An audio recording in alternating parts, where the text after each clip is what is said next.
When life refuses to obey, do not become a smaller version of yourself. Become the author of your response. Look closely at how we spend most of our waking hours. We obsess over our calendars. We rehearse difficult conversations in the shower. We refresh our inboxes and map out every variable, trying to lock the future into place before it arrives. We do this because uncertainty feels like a room without walls, so we build a false throne of control. We convince ourselves that gripping the steering wheel tighter or suffering through enough anxiety right now acts as an insurance policy against reality. This approach relies on a quiet mistake.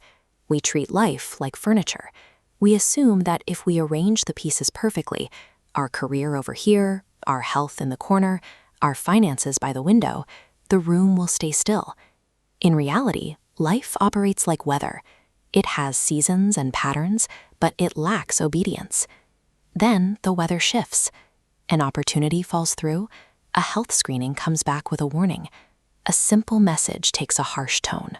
The perfectly arranged room suddenly has a different light, and we are left standing there, shocked that the script was ignored.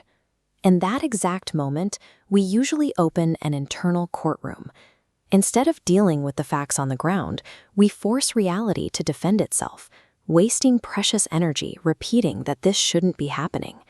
Take a look at the question on this book cover. It suggests that our exhaustion comes from trying to command what was never ours to own. Arguing with the arrival of an event doesn't push the storm back. It simply drains the strength we need to face it. That exhaustion starts deep inside the nervous system. When a disruption hits, it doesn't wait for our rational mind to translate the event into a calm sentence. It bypasses our logic entirely and strikes the physical body first. The chest tightens, the jaw locks, heat rises behind the eyes. Before we have made a single conscious decision, old biological wiring rings a massive alarm, flooding us with a primal urge to either run away or immediately retaliate.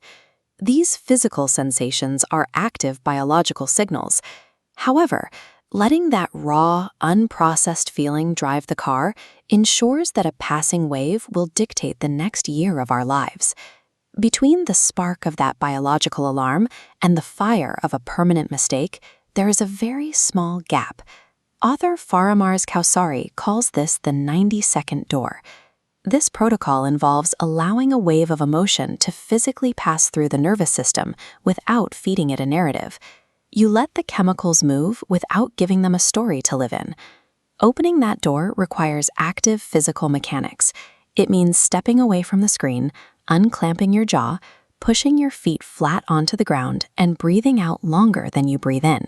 You force the body to lower its temperature. This pause acts as a deliberate quarantine.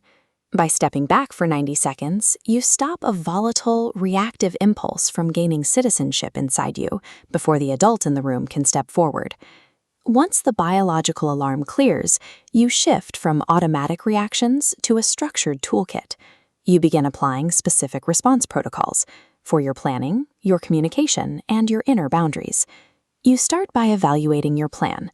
A rigid plan shatters at the first serious turn, leaving you paralyzed. A hinged plan absorbs the friction. It contains a primary path, but it is built to flex around obstacles without losing its ultimate direction. The hinge works because it establishes a minimum version of your goal. If an emergency ruins a 90-minute writing session, the hinge allows for 15 honest minutes. This protects your momentum even when the day completely collapses. Discipline also extends to your external world.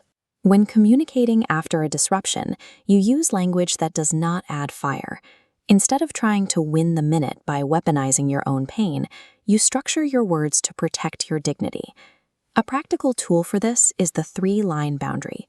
First, state the factual event. Second, state the impact. Third, state the necessary request or limit moving forward.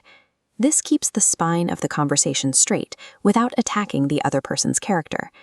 Consider these protocols, the 90-second pause, the hinged plans, the 3-line boundaries, as a bridge constructed during peaceful times. They provide a way across the water when the flood inevitably arrives. Mastering the pause shifts your focus. You stop pouring energy into the impossible task of commanding the world, and you start governing the territory inside your own mind. You will still have uncontrolled reactions. When they happen, you run a quiet audit. You look at which system failed. Perhaps you lacked a recovery ritual, or let your boundary slide, and you extract the usable truth without drowning in shame. These small returns, the apology made before pride hardens, the task completed while the mood is heavy, form your identity architecture. Every conscious response lays a brick in the building of your character. You can spend your life as an exhausted passenger, hijacked by every delay, insult, and passing storm. Or you can become a grounded author, returning to your own protocols and dictating your own answers to the friction. The deepest form of stability comes from deciding the shape of your character after the world refuses to follow the script. We cannot command the shape of every event, but we can participate in the shape of our own response.